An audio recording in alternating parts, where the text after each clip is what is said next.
அஸ்ஸலாமு அலைக்கும் வரஹ்மத்துல்லாஹி வபரகாத்துஹு. ஒவ்வொரு நாளும் சகர் நிகழ்ச்சியிலே ஐயமும் தெளிவும் என்ற பகுதியிலே முஸ்லீம் அல்லாத சகோதரர்கள் கேட்கக்கூடிய கேள்விகளுக்கான பதிலை நாம் பார்த்து வருகின்றோம். அந்த அடிப்படையில் இன்றைய தினம் முஸ்லீம்கள் இறந்துவிட்ட பிறகு அவர்களுடைய உடல்களை எரிக்காமல் அடக்கம் செய்கிறார்களே, ஏன் அப்படி செய்கிறார்கள்? அடக்கம் செய்வதனால் மிகப்பெரிய அளவிற்கான இடத்தேவைகள் இருக்கிறதே, அவர்கள் எரிக்கலாமே என்ற ஒரு கேள்வியை கேட்டிருக்கிறார்கள். ஒரு மனிதன் இந்த உலகத்தில் பிறந்தான் என்று சொன்னால் கட்டாயமாக அவன் இறந்து விடுவான் என்பதை அனைத்து மக்களுமே அறிந்து வைத்திருக்கிறார்கள். ஒரு பிறப்பென்று இருக்கும் என்று சொன்னால் கட்டாயமாக இறப்பு இருக்கிறது.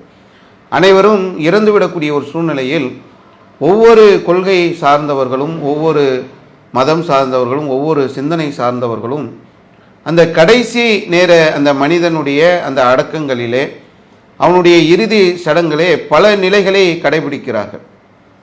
ஒருவர் அடக்கம் செய்யப்படுவார். ஒரு சில நேரங்களில் அடக்கம் செய்யப்பட்டவர் மீது கல்லறைகள் எழுப்பப்படும்.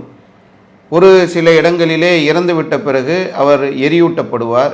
ஒரு சிலர் இறந்து விட்டார்கள் என்று சொன்னால் அவரை கொண்டு போய் கடலிலே தூக்கி வீசுவது, இல்லை புனித நதி என்று அவர்கள் கருதி கொண்டிருக்கக்கூடிய இடத்திலே தூக்கி வீசுவது என்று ஒவ்வொரு உலகத்தில் எடுத்தோம் என்று சொன்னால் ஒவ்வொரு பிரிவினர் ஒவ்வொரு விஷயத்தை செய்து கொண்டிருக்கிறார்கள். ஆனால் உலகத்தில் வாழக்கூடிய பெரும்பாலான மக்கள், அதிகமான மக்கள் அடக்கம் செய்யக்கூடிய அந்த நிலையைத்தான் பின்பற்றி கொண்டிருக்கிறார்கள்.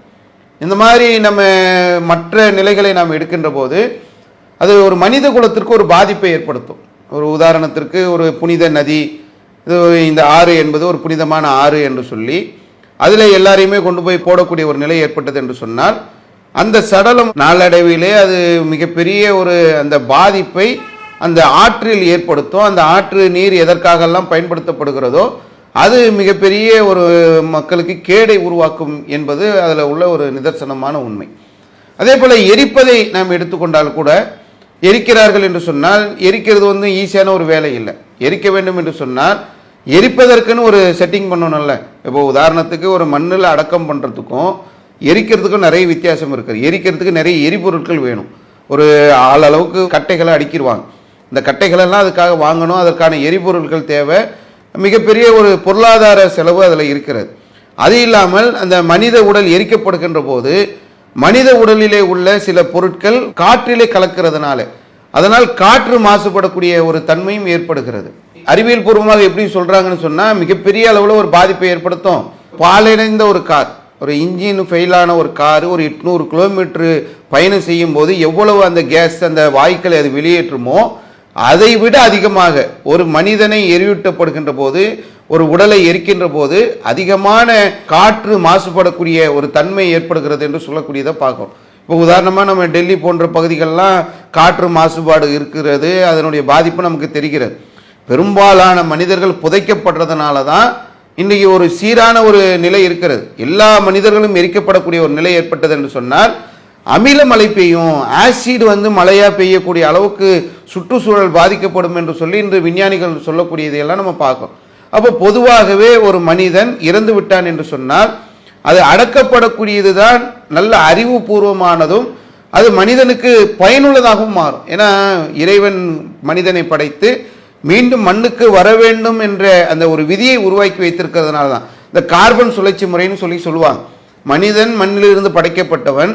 நம்ம இன்று உலகத்தில் 822 கோடி பேர் இருக்கிறோம் என்று சொன்னால் இந்த 822 கோடி பேரும் இன்று பெருசாக வளர்ந்து ஒரு சின்ன ஒரு கருவாக இருந்து ஒரு குழந்தைய ஒவ்வொருத்தரும் இன்னைக்கு பெரிய அளவுக்கு வளர்றோம்.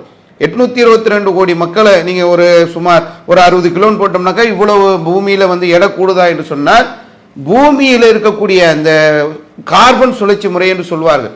மனிதன் தான் மண்ணாக மாறுகிறான். திரும்ப மனிதனை நாம் மண்ணில் அடக்குகின்ற போது அவன் மண்ணோடு மண்ணாக கலந்து விடுவான்.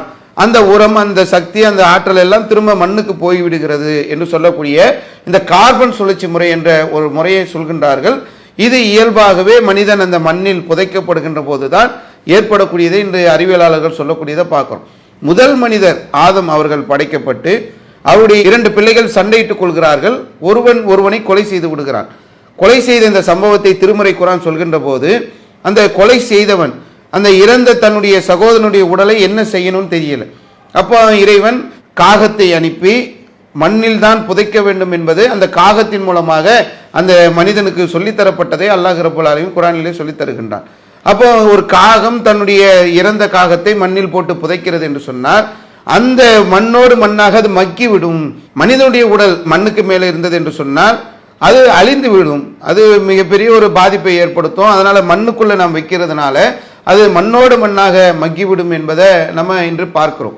அதே போல ஒரு சிலர் சொல்லுவாங்க, எரிக்கிறதுனால பாதிப்பு வருது, ஒரு ஆற்றுலையோ ஒரு கடல்லையோ போடுறதுனால பாதிப்பு வருது, புதைக்கிறதுனால பாதிப்பு வருது, மிஷினில் போட்டு நம்ம அதை ஒரு தூளாக்கிடலாமே, அது ஒரு சாம்பலாக மாறிடுமே, இதில் எந்த பாதிப்பும் இல்லையே என்று சொல்லக்கூடியதை பார்க்கும். அதுவும் ஒரு ஈஸியான வேலை கிடையாது, அதுக்கும் பெரிய ப்ராசஸிங் இருக்கிறது. அப்படியே நீங்கள் அது ஒரு நிலை என்று போனால் அதுவும் மனிதனை நீங்கள் எடுத்தீர்கள் என்று சொன்னால், முதல்ல முஸ்லீம்கள் புதைக்கிறது நம்பிக்கையின் அடிப்படையில், இஸ்லாம் எங்களுக்கு சொல்லித்தந்த அடிப்படையில், நபிகள் நாயகம் காட்டிய அடிப்படையில் ஒரு மனிதன் இறந்து விட்டால் அவனுக்கு என்று கண்ணியம் இருக்கிறது. இப்போ உதாரணமாக அந்த எரியூட்ட போடும்போது பார்த்தீர்கள் என்று சொன்னால் அந்த இறந்த உடல் எழுந்திருக்கும், அப்படியே கட்டையை வச்சு அடிப்பாங்க. அப்படி அடிக்கிற மாதிரியெல்லாம் இஸ்லாம் ஒரு ஒரு இறந்து விட்ட மனிதனை அவரை அந்த கடைசி நேரங்கள் அவருக்கு அந்த சடங்குகள் மாதிரி செய்யும் போது கூட அவரை என்ன பண்ணுவார்கள் என்ன குளிக்க வைப்பாங்க. அந்த இறந்த உடலை தூய்மையான அந்த தண்ணீரை கொண்டு அவரை குளிக்க வைக்கக்கூடிய சூழ்நிலையில் கூட அந்த உடலை சேதப்படுத்தக்கூடாது என்று சொல்லி இஸ்லாம் ஒரு கண்ணியமான முறை, அவர் வாழும்போது எப்படி கண்ணியமாக இருந்தாரோ அப்படி அவர் இறந்துவிட்ட பிறகும் அந்த கண்ணியம் தரப்பட வேண்டும் என்பதை இஸ்லாம் சொல்லித் தருகிறது. ஒரு யூதர் இறந்துவிட்ட நிலையில் அவருடைய அந்த சடலம் எடுத்து செல்லப்படுகிறது. அப்போ நபிகள் நாயகம் எழுந்து நிற்கிறாங்க. அப்போ அங்கே இருந்த மக்கள்லாம் சொல்கிறாங்க, அவர் ஒரு யூதன் தானே, அவருக்கு போய் எழுந்து நிற்கிறீங்களே, அவரும் ஒரு மனிதன் தானே, மனித அந்த சடலம் என்பது அது போற்றப்பட வேண்டும் என்ற அந்த சூழ்நிலையில் நபிகள் நாயகம் சொல்லக்கூடியதை பார்க்க. அப்போ ஒரு இறந்து விட்ட நிலையில் அவருக்கென்ற ஒரு கண்ணியம் இருக்கிறது. அந்த கண்ணியமான அடிப்படையிலே தான் இஸ்லாம் என்ன வழிகாட்டுகிறது என்று சொன்னால் அவர் மண்ணில் புதைக்கப்பட வேண்டும்.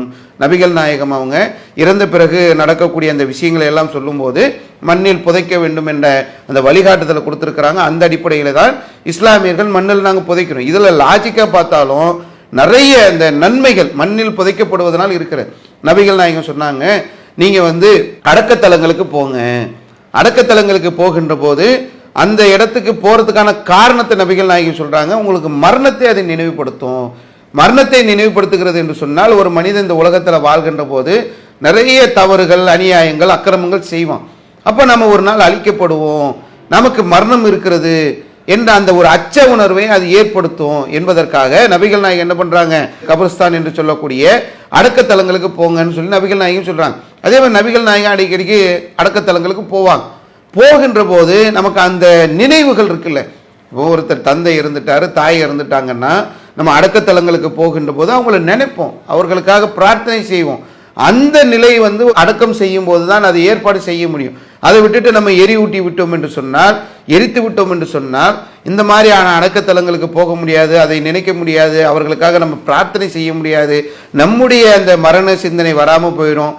இப்படி மனிதனுடைய வாழ்க்கையிலே அடக்கம் செய்வதுதான் அறிவியலும் நமக்கு சொல்லக்கூடிய ஒரு முக்கியமான ஒரு விஷயமாக இருக்கிறது. பெரும்பாலான மக்கள் அடக்கம் செய்ய ஒரு ஒரு சின்ன அளவுக்குள்ளவங்க தான். இப்போ ஒரு உதாரணத்துக்கு எரிக்கக்கூடிய தன்மை இந்துக்களிடம் இருக்கிறது என்று சொன்னால் ஒட்டுமொத்தமாக எல்லாரையுமே எரிக்கணுன்ற சிந்தனை அவங்களுக்கு கிடையாது. குறிப்பிட்ட இந்த பிள்ளைய, இந்த பிறந்த பிள்ளை அப்படின்ற மாதிரி ஒரு லிஸ்ட்டை வைத்து அதை மட்டும் தான் எரிக்கிறாங்க. பெரும்பாலான மக்களை அவர்களும் அடக்கம் தான் பண்ணுறாங்க. சுடுகாடு என்று வைத்துக்கொண்டு அதில் எரியூட்ட இடம் இருக்கிற மாதிரி புதைக்கக்கூடிய இடத்தையும் அவர்கள் வைத்திருக்கிறார்கள். இந்துக்கள் அல்லாமல் மற்ற நம்பிக்கை உள்ள கிறிஸ்துவர்கள், யூதர்கள், மற்ற எத்தனையோ கொள்கையில் உள்ளவர்கள் எல்லாம் இன்று பூமியில் அந்த மண்ணில் அடக்கம் செய்ய வேண்டும் என்ற அந்த சிந்தனையில் தான் இருக்கிறாங்க. அடக்கம் செய்வது தான் ரொம்ப முக்கியமான ஒரு நன்மையை பயக்கக்கூடிய. அதே நேரத்தில் அடக்கம் செய்த பிறகு அங்கே நம்ம கல்லறை எழுப்புறோம்ல, இது இடப்பற்றாக்குறையை ஏற்படுத்திவிடும். ஒரு இடத்துல நம்ம அடக்கம் பண்ணுறோம்னு சொன்னால் அடுத்தடுத்த தலைமுறைகள் ஒரு தலைமுறை வரைக்கும் அந்த நினைவுக்காக நம்ம போய் பார்ப்போம். அடுத்தடுத்த காலங்கள் வந்துருச்சு, 2 தலைமுறைகள் ஆகிவிட்டது என்று சொன்னால் அந்த இடங்களெல்லாம் மண்ணோட மண்ணாக இருக்கும். அப்போ அடுத்த மக்களை அதை நம்ம அந்த இடத்துல நம்ம புதைக்கக்கூடிய ஏற்பாடு செய்தோம் என்று சொன்னால் இடப்பற்றாக்குறை என்பது இருக்காது. அங்கே நம்ம கல்லறை எழுப்பி வைத்து நபிகள் நாயகம் சொன்னாங்க, அந்த அடக்கத்தில் மேலே பூசாதீங்க, காரை ஏற்படுத்திடாதீங்க, தரவழிச்சிடாதீங்க என்று சொல்லி நபிகள் நாயகம் அது மேலே பூசுவதையும் கூட தடை செய்திருக்கிறார். அப்போ இயல்பாகவே ஒரு மனிதர்களுக்கு இந்த இடப்பற்றாக்குறை வரக்கூடாது என்று சொன்னால் ஒரு கபிரஸ்தான் இருக்கிறது என்று சொன்னால், ஒரு அடக்கத்தலம் இருக்கிறது என்று சொன்னால், ஒரு ஜெனரேஷன் 2 ஜெனரேஷன் அளவுக்கு நம்ம பயன்படுத்திட்டு அடுத்த ஜெனரேஷனுக்கு என்ன பண்ணிடலாம், அதை அந்த இடத்தை மீண்டும் நம்ம பயன்படுத்தக்கூடிய நிலைக்கு நம்ம போயிடலாம். நம்ம கல்லறைகள் மாதிரி கட்டிடங்கள் மாதிரி நம்ம கட்ட ஆரம்பித்து விட்டோம் என்று சொன்னால் அது இடப்பற்றாக்குறையை ஏற்படுத்திடும். இடங்களை பார்த்தோம் சொன்னால் ஒரு 150 வருஷம் கட்டடங்கள் இருக்கும், 200 வருஷம் கட்டடங்கள் இருக்கும், 300 வருஷம் கட்டடங்கள் இருக்கிறது என்று சொன்னால் அது அப்படியே அவங்க வாழையடி வாழையாக ஃபாலோ பண்ணிட்டு வர மாதிரி வந்ததுனாக்கா இடப்பற்றாக்குறை வரும்.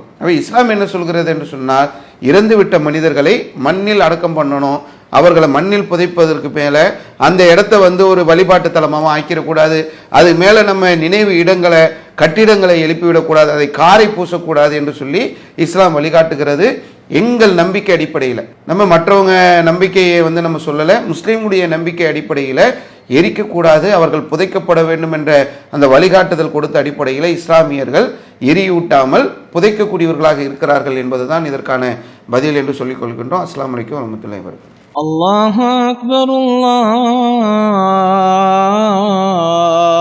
அக்பர்.